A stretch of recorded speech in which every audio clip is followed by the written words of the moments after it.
कैसे हैं आप सब लोग। आई होप आप लोग अच्छे होंगे और अपनी अपनी पढ़ाई बहुत अच्छे से कर रहे होंगे।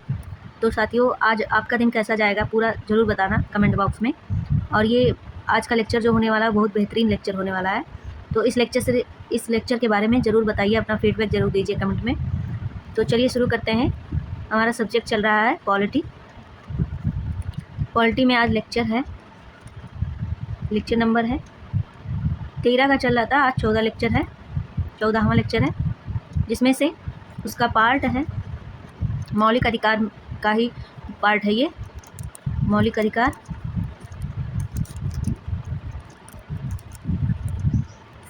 इसके बारे में हम लोग पढ़ रहे थे, मौलिक अधिकार के बारे में। और आज का टॉपिक है अनुच्छेद 32। पिछले क्लास में हम लोग अनुच्छेद 30 तक पढ़े थे। अनुच्छेद 32 में क्या है? संवैधानिक उपचारों का अधिकार है।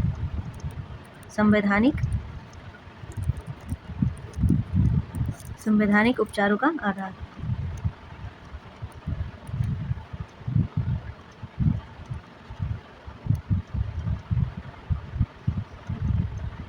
संवैधानिक उपचारों का अधिकार, आधार नहीं, अधिकार।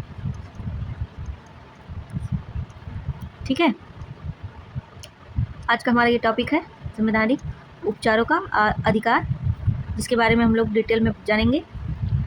तो अनुच्छेद 32 को डॉक्टर भीमराव अंबेडकर ने क्या कहा था इसको, कि हार्ट एंड सॉल है ऑफ द कॉन्स्टिट्यूशन।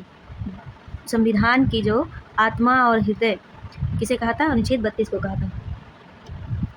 मान लीजिए सरकार आपके मौलिक अधिकार छीन ले, आपको बिना कारण जेल में डाल दे और साथ ही साथ आपकी अभिव्यक्ति की स्वतंत्रता ही खत्म कर दे या धार्मिक स्वतंत्रता पर रोक लगा दे, तो आप क्या करेंगे? संविधान केवल अधिकार ही नहीं देता बल्कि उन अधिकारों की रक्षा का उपाय भी देता है। ठीक है, यही है अनुच्छेद 32, जिसके कारण नागरिक सीधे सर्वोच्च न्यायालय का दरवाजा खटखटा सकते हैं। ठीक है, अब इसमें हम लोग आगे जानेंगे अनुच्छेद 32 के बारे में। अब तक हमने सभी मौलिक अधिकार पढ़े, जैसे कि समानता का अधिकार, स्वतंत्रता का अधिकार है ना, शोषण के विरुद्ध अधिकार, धर्म की स्वतंत्रता, सांस्कृतिक एवं शैक्षिक अधिकार। अब प्रश्न है, यदि इनका उल्लंघन हो जाए तो न्याय कहाँ मिलेगा हमें? ये भी तो जानना जरूरी है। अगर इन सब का उल्लंघन होने लगे तो हमें कहाँ न्याय मिलेगा? तो उत्तर है, हमें न्याय अनुच्छेद 32 देगा। ठीक है, अनुच्छेद 32 से न्याय मिलेगा हमें। कैसे मिलेगा? चलिए इस पर ही हमें आज की क्लास हमारी इस पर होगी। तो बहुत ही इंटरेस्टिंग क्लास होने वाली है, तो आप लोग पूरे एकाग्रता के साथ देखिएगा और सुनिएगा और समझिएगा और पढ़िएगा, और साथ ही साथ नोट्स बनाते रहिए। ठीक है, आपके जो भी एग्ज़ाम आने वाले हैं, लगे हुए हैं एग्ज़ाम, उसमें आपको बहुत ही बेनिफिट होने वाला है, आप लोग यकीन मानिए।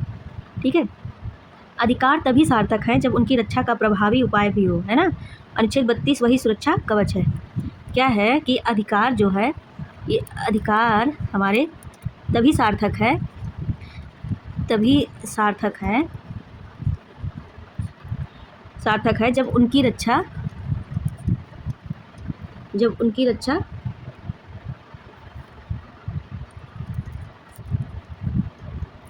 रक्षा का प्रभावी उपाय हो, है ना। उनकी रक्षा का प्रभावी उपाय हो, तभी हमारे अधिकार जो है सार्थक होंगे। और यही जो है अनुच्छेद 32 जो है सुरक्षा कवच का काम करेगा इस अधिकार को बचाने के लिए। सुरक्षा कवच, जैसे महाभारत में कौन सा कवच लगाया गया था? महाभारत में नहीं, रामायण में। तो किस कवच के बारे में चर्चा? रावण ने कौन सा कवच बनवाया था? पूरे महल को सुरक्षा कवच से कवर किया था ना, अष्टवक्रम, यही कवच का नाम था। तो इसी तरह से यही हमारा अष्टवक्रम कवच है ना।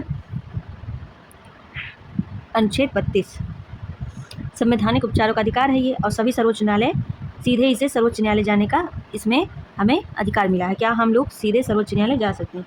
तो अनुच्छेद 32 क्या कहता है? अनुच्छेद 32 कहता है, अनुच्छेद 32 क्या कहता है? अनुच्छेद 32 कहता है, यदि किसी व्यक्ति के मौलिक अधिकारों का उल्लंघन होता है तो वह सीधे सर्वोच्च न्यायालय जा सकता है। ये इतना बातें हम लोगों ने समझ ली। अब क्यों महत्वपूर्ण है? क्योंकि डॉक्टर भीमराव अंबेडकर ने अनुच्छेद 32 को संविधान का हृदय और आत्मा कहा था। लिख देते हैं, ये स्टेटमेंट हो सकता है हमारे वनडे एग्जाम में पूछ ले उठा के सीधे कि डॉक्टर भीमराव अंबेडकर ने क्या कहा कि अनुच्छेद 32 संविधान का हृदय और आत्मा है।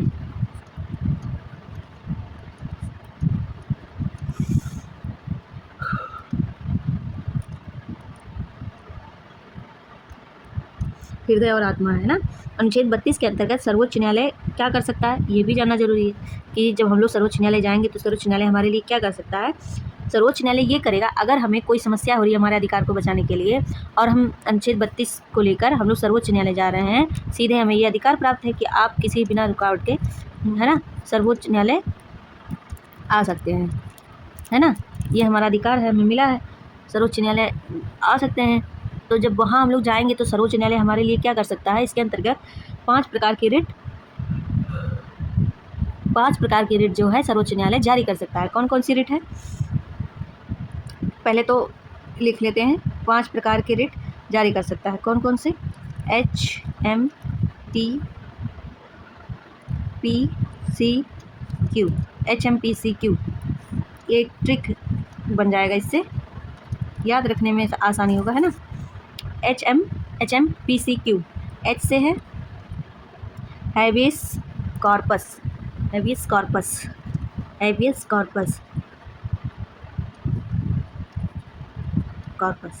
और M से है मैंडमस। मेरे साथ बोला करिए। P से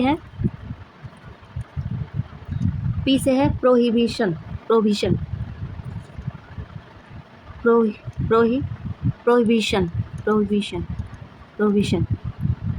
C से है सर्टेरियरी। इसका नाम थोड़ा क्लिष्ट है लेकिन फिर भी प्रोनाउंसिएशन अच्छा करने की कोशिश कर रहे हैं, ठीक है। सर्टेरियरी।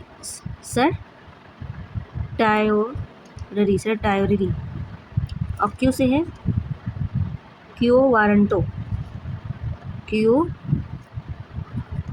वारंटो। ठीक।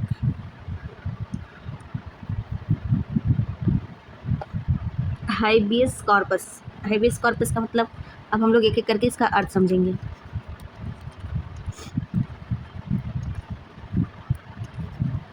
कॉर्पस, इसका अर्थ है शरीर को, लिखते रहिए, शरीर को न्यायालय के सामने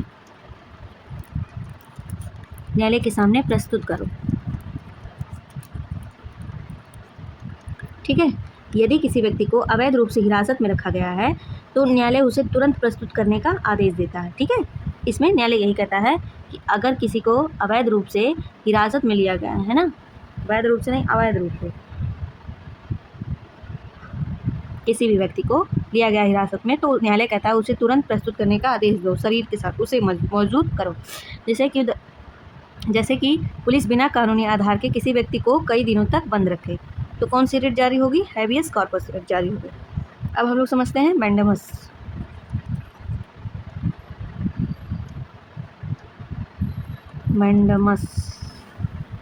ठीक। मैंडमस का अर्थ है हम आदेश देते हैं, हम आदेश देते हैं। जब कोई सरकारी अधिकारी या सार्वजनिक प्राधिकरण अपना वैधानिक कर्तव्य नहीं निभाता तो न्यायालय उसे कार्य करने का आदेश दे सकता है। ठीक है। अगर कोई अधिकारी या फिर सरकारी अधिकारी हो और प्राधिकरण, कोई सार्वजनिक प्राधिकरण है, वो अपना दायित्व कर्तव्य अच्छे से नहीं निभा रहा है ना, संवैधानिक तौर से, वैधानिक तौर से, तो उस सर्वोच्च न्यायालय क्या है, वह उसे आदेश देते हैं। मैंडमस ही उसी को कहते हैं। जैसे है नगर निगम कानूनी दायित्व होने के बावजूद लाइसेंस पर निर्णय नहीं ले रहा तो कौन सी रिट जारी होगी? मैंडमस। इसको ऐसे समझ सकते हैं कि जैसे अगर कोई नगर निगम कानूनी दायित्व का कोई बात है, दायित्व होने के बावजूद अगर लाइसेंस पर निर्णय नहीं लिया जा रहा है तो कौन सा रिट जारी होगा? मैंडेमस का रिट जारी होगा। प्रोहिबिशन, प्रोहिबिशन का क्या है?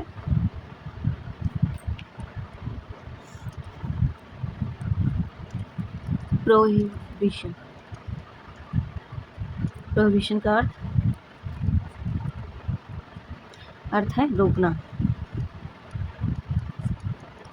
अब इसमें क्या है? उच्च न्यायालय या सर्वोच्च न्यायालय निचली अदालत या अधिकरण को उसकी अधिकार सीमा से बाहर जाने से पहले रोक देती है। इसको लिख लेते हैं, ये बात समझने लायक है, लिख लेते हैं, लिख के ज़्यादा समझ में आएगा। उच्च न्यायालय, दोनों न्यायालय के लिए, उच्च न्यायालय या सर्वोच्च न्यायालय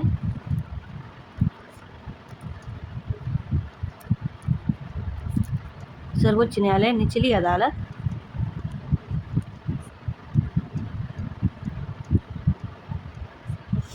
अदालत या अधिकरण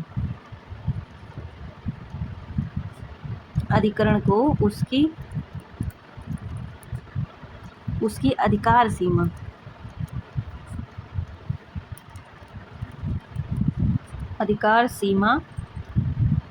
अधिकार सीमा से बाहर जाने से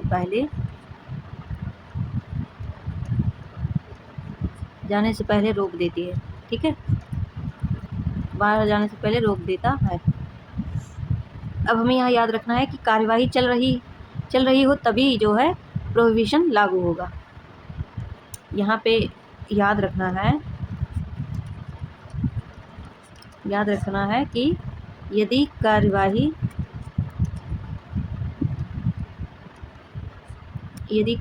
चल रही हो तभी प्रोहिबिशन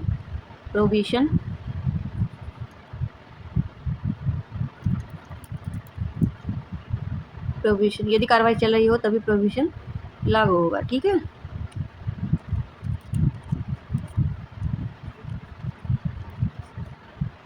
अब सर्टेररी, बहुत ही क्लिष्ट है ये,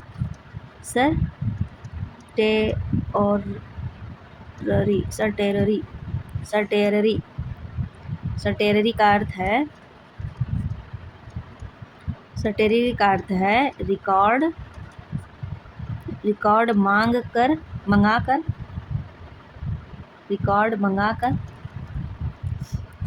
मंगाकर आदेश निरस्त करना। ठीक, रिकॉर्ड मंगाकर आदेश निरस्त करना। इसमें क्या है? यदि निचली अदालत या अधिकरण ने अधिकार क्षेत्र से बाहर जाकर आदेश दे दिया है, ये भी लिख लेते हैं। यदि निचली अदालत या अधिकरण ने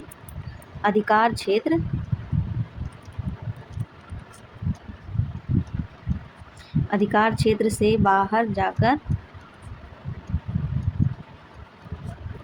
जाकर आदेश दे दिया। ठीक है, दे दिया तब क्या होगा? दे दिया है तो क्या है? तो उच्च न्यायालय या सर्वोच्च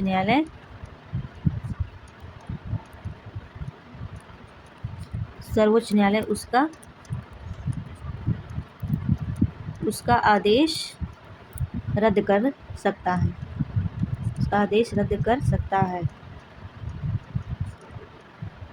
ठीक है, अब याद रखना क्या है? निर्णय हो चुका हो तब सर्टेररी लागू होगा। कब लागू होगा? जब निर्णय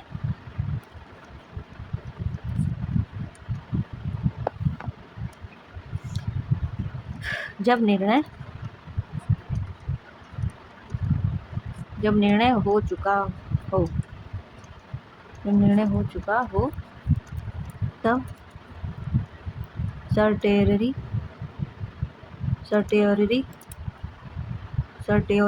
लागू होगा। ठीक है, अब प्रोहिबिशन और सर्टेररी में अंतर क्या है? प्रोहिबिशन में कार्रवाई के दौरान वो होता है, फैसला होता है, और सर्टेरियरी में निर्णय के बाद फैसला होगा, और प्रोहिबिशन में आगे बढ़ने से रोकता है, और सर्टेरियरी में आदेश निरस्त कर देता है। चलिए इसको भी लिख लेते हैं। अंतर,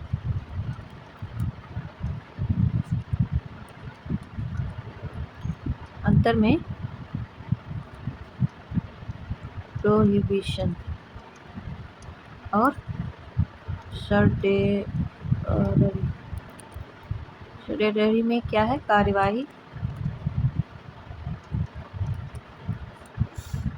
कार्यवाही के दौरान,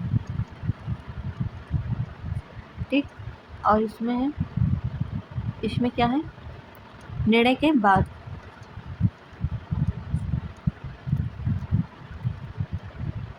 निर्णय के बाद। अब अगला है आगे बढ़ना, आगे बढ़ने से रोकता है, प्रोहिबिशन में आगे बढ़ने से, ये सारे जजमेंट हैं, ये सारी बातें कही गई हैं, ठीक है। आगे बढ़ने से रोकता है, आगे बढ़ने से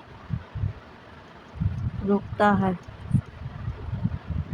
और सर्टेरियरी में क्या है कि आदेश जो है निरस्त करता है।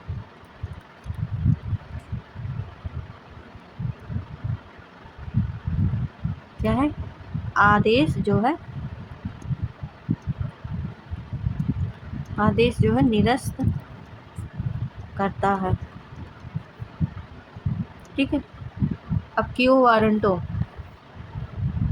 पांचवा है क्यू वारंटो।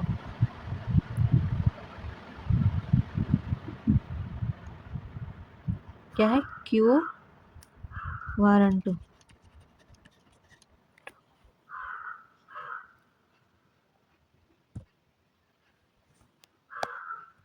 क्यू वारंटो में अर्थ है इसका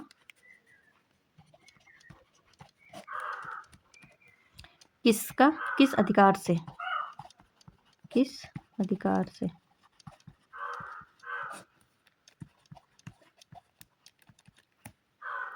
किस अधिकार से। यदि कोई व्यक्ति किसी सार्वजनिक पद पर अवैध रूप से बैठा है तो न्यायालय उससे पूछता है कि किस अधिकार से इस पद पर आप बैठे हो, ठीक है। इसी को कहते हैं क्यू वारंटो। जैसे यदि कोई व्यक्ति आवश्यक योग्यता के बिना किसी सार्वजनिक पद पर नियुक्त हो जाए, क्यू से ले लेंगे क्वालिफिकेशन चेक, ट्रिक बना लेंगे। क्यू बराबर क्वालिफिकेशन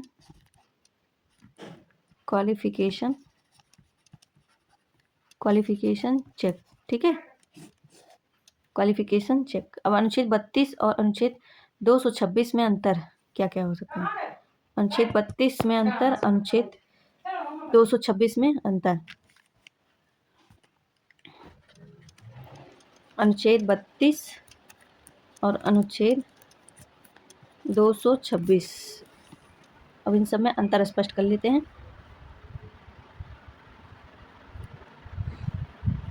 अंतर कौन सा है,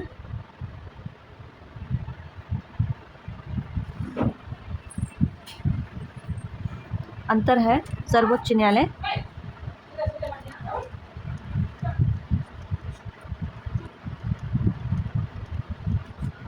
सर्वोच्च न्यायालय है इसमें, और अनुच्छेद 226 में क्या है, उच्च न्यायालय। क्या है, उच्च न्यायालय, उच्च न्यायालय, ठीक है। और अनुच्छेद 32 में है केवल मौलिक अधिकारों के प्रवर्तन के लिए, केवल मौलिक अधिकारों के प्रवर्तन के लिए, ठीक। और इसमें क्या है, अनुच्छेद 226 में देखिए, ये इंपॉर्टेंट है, हमें याद रखना है, ठीक है, इसका कोई विकल्प नहीं है, या तो रखना ही है। मौलिक अधिकार इस अनुच्छेद 226 में क्या है, मौलिक अधिकार ये है, हम कहाँ पे हैं, उत्तर प्रदेश में है। तो उत्तर प्रदेश में जो कंपटीशन का लेवल है ना, बहुत हाई है अन्य राज्यों के तुलना में। तो यहाँ पे देखिए, कहीं से भी कोई रिस्क नहीं ले सकते, हमें इतनी बढ़िया तैयारी रखनी है अपनी कि क्या ही बताएं, कहीं से भी कोई भी क्वेश्चन आ जाए हमसे वो छूटने ना पाए, ठीक है, गलत ना होने पाए। यहाँ पे कंपटीशन के लेवल बहुत हाई है, ये बात आप लोग भी जान रहे हैं और हम भी जान रहे हैं। मौलिक अधिकार प्लस अन्य वैधानिक या कानूनी अधिकारों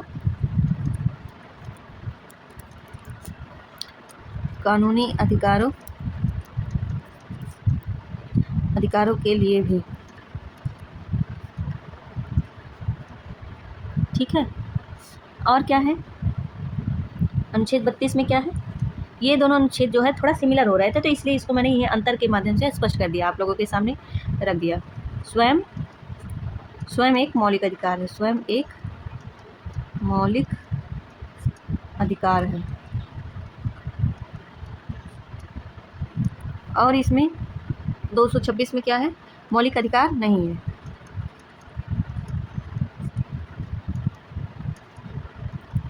मौलिक अधिकार नहीं, बल्कि क्या है, बल्कि उच्च न्यायालय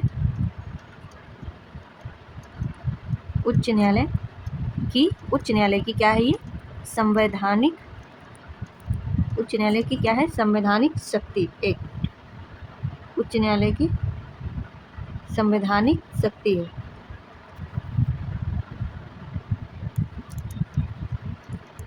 ठीक, अब परीक्षा में यह अंतर बहुत बार पूछा गया है, ठीक है, परीक्षा में ये अंतर जो है बहुत बार पूछा गया है, तो इसको जो है बढ़िया से आप लोग दिमाग में अपने बैठा लीजिए।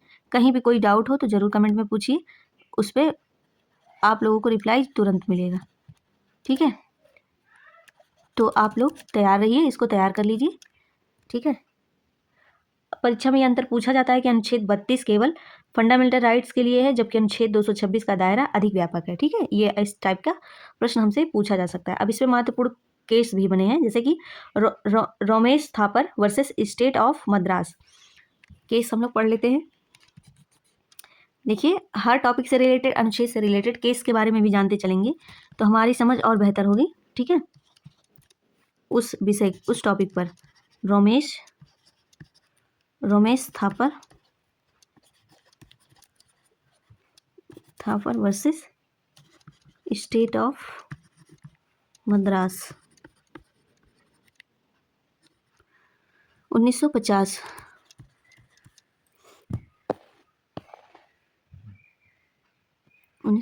में आया था। सुप्रीम कोर्ट ने स्पष्ट किया कि मौलिक अधिकारों के संरक्षण में अनुच्छेद 32 का विशेष महत्व है। इसमें अनुच्छेद 32 का जो है विशेष महत्व है, इसमें यही बातें स्पष्ट की गई थी सुप्रीम कोर्ट के द्वारा, ठीक। और L Chandra Kumar versus union of India, एक था ये भी, एल चंद्रा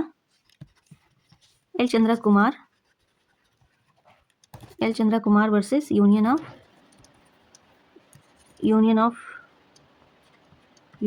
इंडिया 1997, ठीक है। इसमें क्या है कि सुप्रीम कोर्ट ने कहा कि न्यायिक पुनरावलोकन, जुडिशियल रिव्यू तथा अनुच्छेद 32 और 226 के अंतर्गत उच्चतम न्यायालय एवं उच्च न्यायालयों की शक्तियां संविधान की मूल संरचना का हिस्सा है। इसको लिख लेते हैं, ये थोड़ा, इसमें कहा सुप्रीम कोर्ट ने हमें क्या बताया कि सुप्रीम कोर्ट ने कहा कि ये जो न्यायिक पुनरावलोकन है, ये भी एक टॉपिक है, इसको भी हम लोग आगे पढ़ेंगे, ठीक है। सारे टॉपिक, सारी चीज़ें आपको बताई जाएंगी, पढ़ाई जाएंगी यहाँ पे, और आपको याद करवाई जाएंगी, है ना। तो आप लोग निश्चिंत रहिए, हमारा प्री आने वाला है, और सारे एग्ज़ाम आने वाले हैं, आर आने वाला है, यूपी PCS आने वाला है, यूपी SSC आने वाला है। ये सारे एग्ज़ाम में हमारा ये जो हमारे प्लेटफॉर्म पे आपको बताया जा रहा है, पढ़ाया जा रहा है, ये आपके लिए एक रामबाण के तौर से साबित होगा, और एक रिवीजन का माध्यम, एक रिवीजन का वो बन जाएगा, क्या कहते हैं, बैंक, मतलब कंटेंट का एक वो होगा, बैंक बन जाएगा, जिससे कि आप लोग यहाँ पे आके एनी टाइम अपना वीडियो स्टार्ट करके 1.5 पे या फिर 1.2 पे लगा कर देख सकते हैं, सुन सकते हैं और याद कर सकते हैं, ठीक है। इसमें सिर्फ लिखवाया ही नहीं जाता है, ठीक है, हम बोल भी रहे हैं इसीलिए स्पष्ट तौर से, है ना। कहीं भी अगर मान लो ह्यूमन एरर हो ही रहा है मेरे बोलने में, तो उसके लिए अभी से ही आप लोग सॉरी, ठीक है, उसके लिए आप लोग एडजस्ट कर लीजिए, इतना तो आप लोग समझ ही रहे हैं। बाकी तो मुझे नहीं लगता कि आपको कहीं गलत कुछ बताया जा रहा है, कोई गलत इन्फॉर्मेशन दी जा रही है, तो इस नाते से आप लोग रिवीजन के तौर से इस कंटेंट का बहुत ही बेहतरीन यूज कर सकते हैं। आपको आपके लास्ट मिनट में ये बहुत ही मददगार साबित होगा, है ना। और क्योंकि इसमें फैक्ट्स हैं, कीवर्ड्स हैं, और सिनॉप्सिस के तौर से आपको रिवीजन के तौर से पढ़ाया जा रहा है, डिटेलिंग भी कराई जा रही है जो चीज़ें इंपॉर्टेंट है। तो इसलिए आप लोग निश्चिंत होकर, बेझिझक होकर और पूरे इत्मीनान से पढ़िए, ठीक है। बस सिर्फ और सिर्फ पढ़िए और कुछ नहीं। पुनरावलोकन, जुडिशियल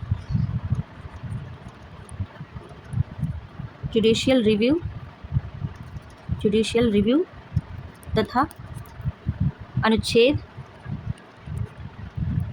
32 और 226 के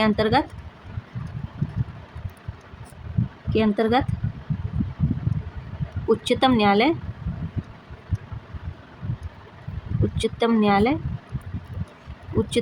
एवं उच्च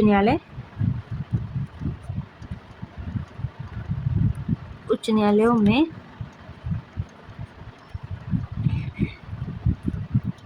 उच्च न्यायालयों की शक्तियां संविधान की मूल संरचना का हिस्सा है, ठीक है। इस केस में ये बताया गया था। अब हम लोग अब ये जो जितने भी रिट, आपको 5 प्रकार के रिट बताए गए ना सुप्रीम कोर्ट के, तो इसको हम लोग ट्रिक मैंने बनाया है, इससे हम लोग याद करने की कोशिश करते हैं। ट्रिक हमारा है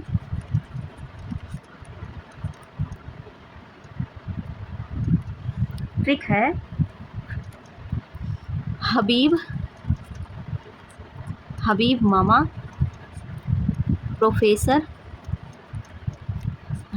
प्रोफेसर सर के क्वार्टर गए। हबीब मामा प्रोफेसर सर के क्वार्टर गए। ह से हैबियस कॉर्पस। म से मैंडमस और प्रो से प्रोहिबिशन।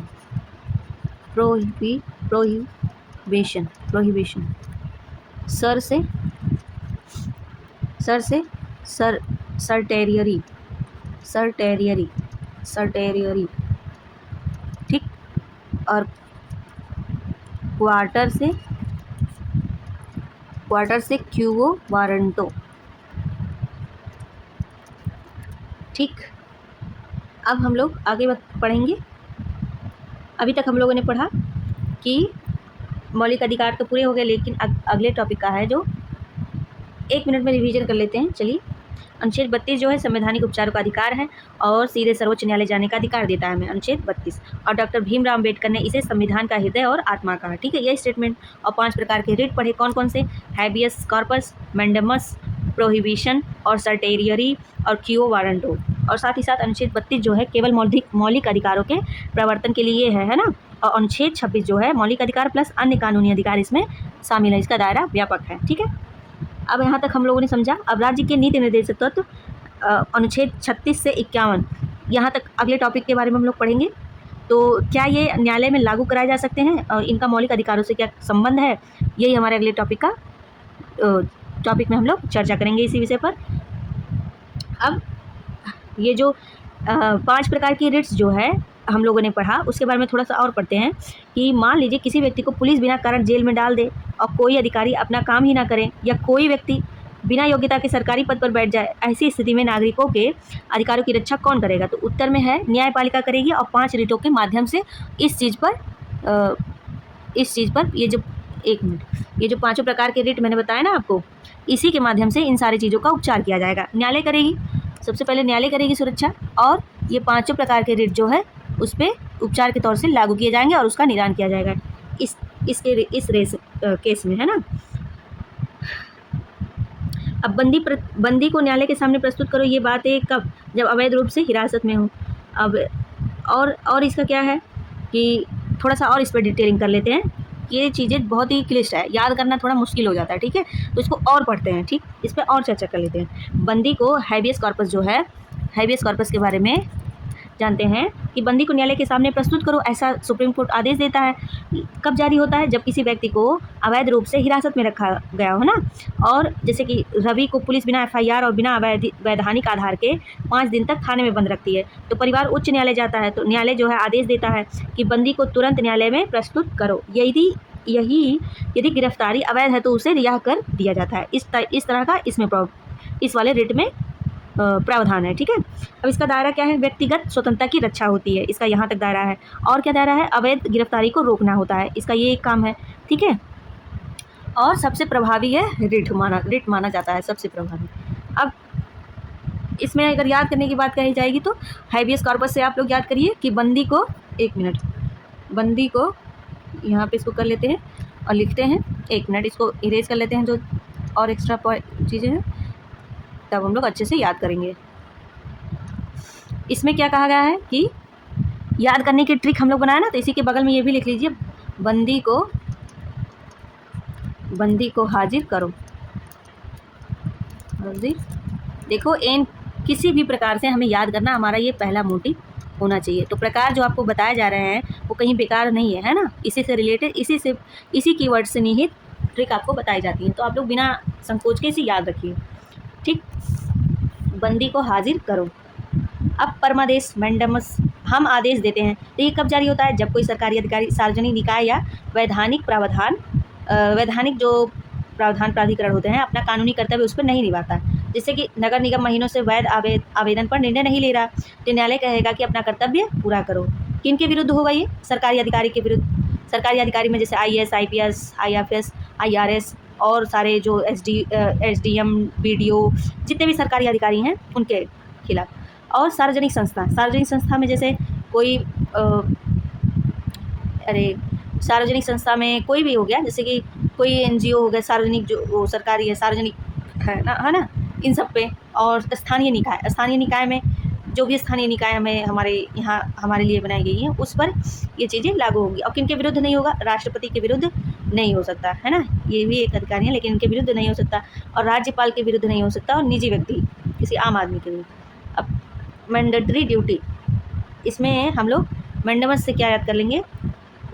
देखिए ये चीज़ लिख लीजिए मैंडेमस के बारे में, किनके विरुद्ध नहीं हो सकता, किनके विरुद्ध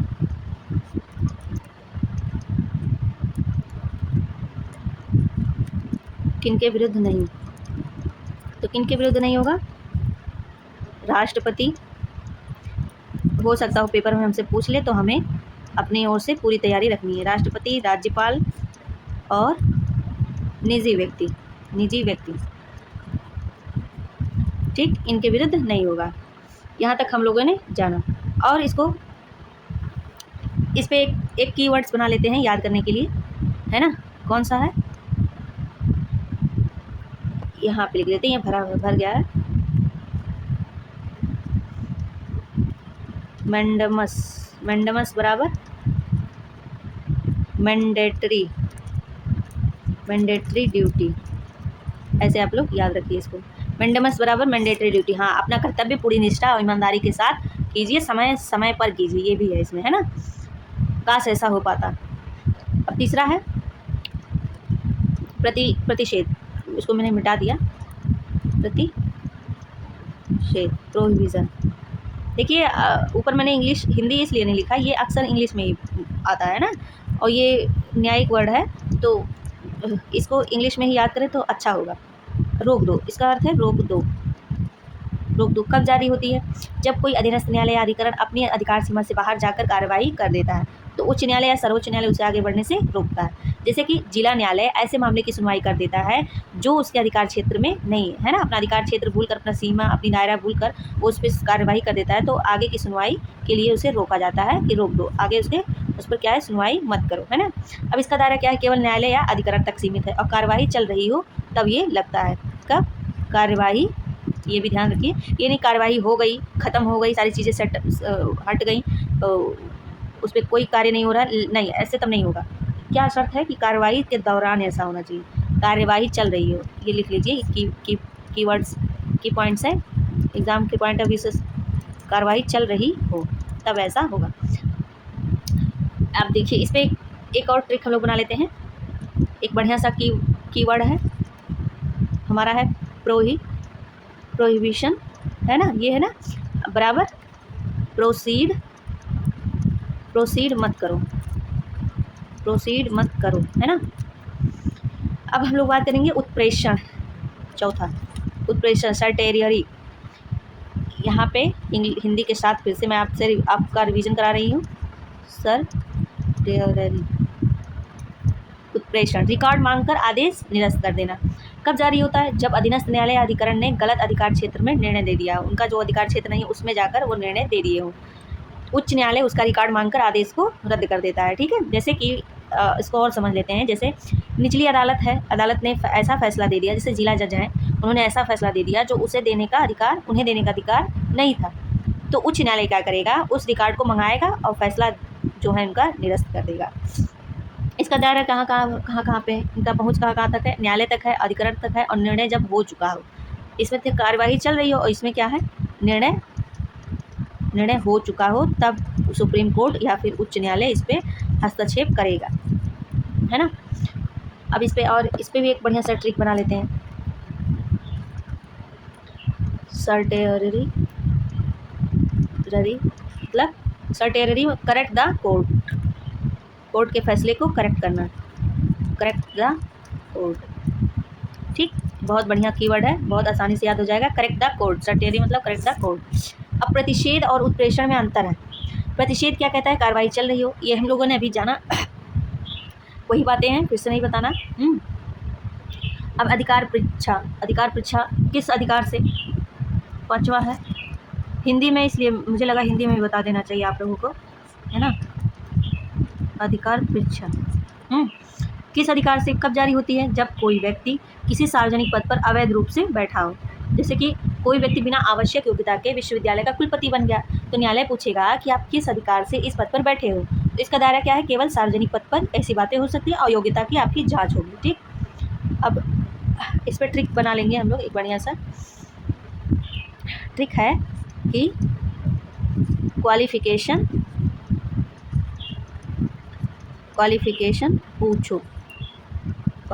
पूछो। अब यहाँ तक हम लोगों ने जाना। अब इतना हम लोगों ने पढ़ा। मुझे उम्मीद है अगर आप लोगों ने क्लास पूरे अच्छे से एकदम बिना रुके, कहीं भी वीडियो स्किप किए, एकदम शुरू से देखा होगा, तो आपको यहाँ तक बातें समझ में आई होंगी। तो इसी उम्मीद के साथ मैं फिर आगे बढ़ती हूँ अपने अगले टॉपिक की ओर। उच्चतम न्यायालय और उच्च न्यायालय के क्षेत्राधिकार में अंतर। चलो इसको भी पढ़ लेते हैं। हमारा अगला टॉपिक है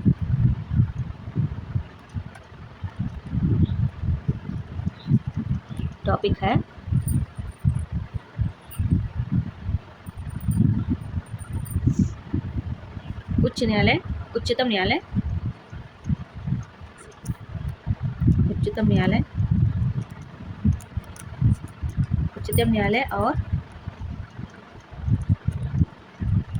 और उच्च न्यायालय के रिट क्षेत्राधिकार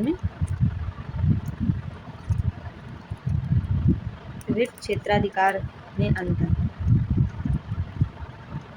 ठीक है, ये हमारा टॉपिक। अब क्या है कि यदि आपके मौलिक अधिकार का उल्लंघन हो जाए तो क्या हमेशा दिल्ली जाकर सर्वोच्च न्यायालय जाना पड़ेगा आपको, है ना, या आपका राज्य का उच्च न्यायालय भी आपकी मदद कर सकता है? ऐसा हो सकता है। तो दोनों में क्या अंतर हो सकते हैं? आज इसी टॉपिक पे हम लोग, ये जो टॉपिक है हमारा, इसी पर आगे हम लोग चर्चा करेंगे। ठीक, अब मान लीजिए एक व्यक्ति है श्याम का मौलिक अधिकार छीन लिया गया।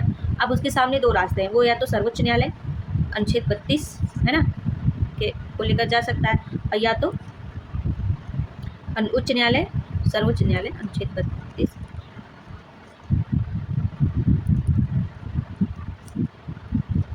और या फिर उच्च न्यायालय अनुच्छेद 226। ये बहुत ही ज़रूरी आर्टिकल है 226। लेकिन दोनों की शक्तियाँ एक जैसी नहीं है, दोनों जगह जा सकता है, लेकिन अंतर है, दोनों की शक्तियाँ एक जैसी नहीं है। अब रिट क्षेत्राधिकार अनुच्छेद 32 में सर्वोच्च न्यायालय है और अनुच्छेद 226 में उच्च न्यायालय है। अब याद रखिए साथियों, दोनों रिट जारी कर सकते हैं, ये भी कर सकते हैं और ये भी कर सकते हैं, लेकिन दोनों का दायरा स्कोप जो है, यहाँ पे दोनों जन का जो दायरा है, दोनों न्यायालयों का, इनका और इनका, दोनों न्यायालय का हमारे जो है स्कोप जो है वो स्कोप जो है अलग अलग है। क्या है? अलग है। ठीक है, अलग अलग है। यही परीक्षा का सबसे महत्वपूर्ण प्रश्न बनता है। अब आधार, इसके आधार के बारे में अनुच्छेद 32 सर्वोच्च न्यायालय, अनुच्छेद 226 उच्च न्यायालय, इसमें हम कंपैरिजन कर लेते हैं। ठीक है, एक बढ़िया सा हम लोग इस पर पढ़ते हुए चले और कंपैरिजन कर लें। चलिए कलर चेंज कर लेते हैं, ये कलर लूँ, चलिए ये कलर लेते हैं ना। अब हम लोग चलिए इस पर तुलना कर लेते हैं। क्या करते हैं? तुलना। तुलना में हमारा आ जाएगा आधार,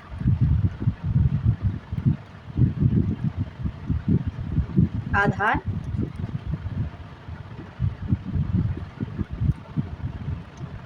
आधार और अनुच्छेद 32। अनुच्छेद 32 क्या है?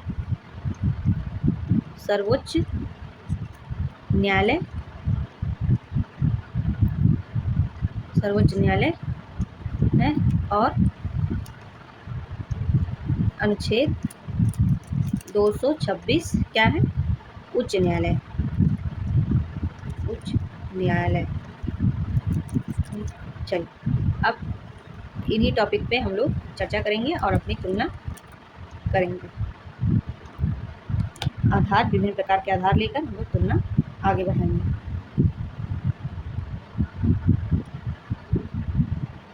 पहला नंबर लेते हैं, कौन सा आधार? संवैधानिक आधार लेते हैं। संवैधानिक आधार। संवैधानिक आधार में अनुच्छेद 32 आर्टिकल 32 के अंतर्गत आएगा, और इसमें आर्टिकल 226 है। अब दूसरा है, देखिए लिखकर और बोलकर और बढ़िया से समझाकर आपको बताया जा रहा है, तो आप लोग सुनिए, लिखिए मेरे साथ, है ना, और समझते हुए चलिए। कहीं भी डाउट होगा तो आप लोग कमेंट में ज़रूर पूछिए। कौन रिट जारी करता है?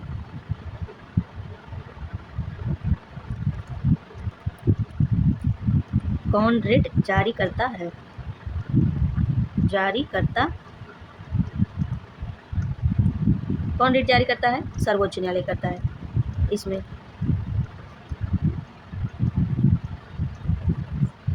और अनुच्छेद 226 में उच्च न्यायालय करता है, उच्च न्यायालय करेगा।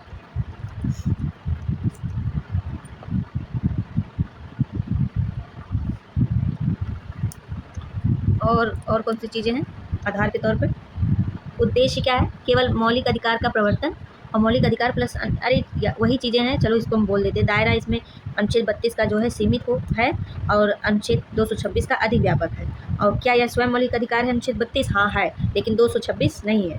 और क्षेत्राधिकार पूरे भारत में है अनुच्छेद 32 मौलिक अधिकार के रूप में, अनुच्छेद 226 संबंधित उच्च न्यायालय के क्षेत्रीय अधिकार में है सिर्फ। और विवेकाधिकार इसमें क्या है कि अनुच्छेद 32 में यदि मौलिक अधिकार का उल्लंघन सिद्ध हो तो समानता राहत देने का दायित्व होगा, लेकिन अनुच्छेद 226 जो है उच्च न्यायालय परिस्थितियों के अनुसार विवेकाधिकार पर प्रयोग कर सकता है। ठीक, ये सारी बातें हम लोगों ने जाना। अब सबसे महत्वपूर्ण है अनुच्छेद 32 केवल फंडामेंटल राइट्स है, अनुच्छेद 226 फंडामेंटल राइट्स और लीगल राइट्स विधिक अधिकार शामिल है।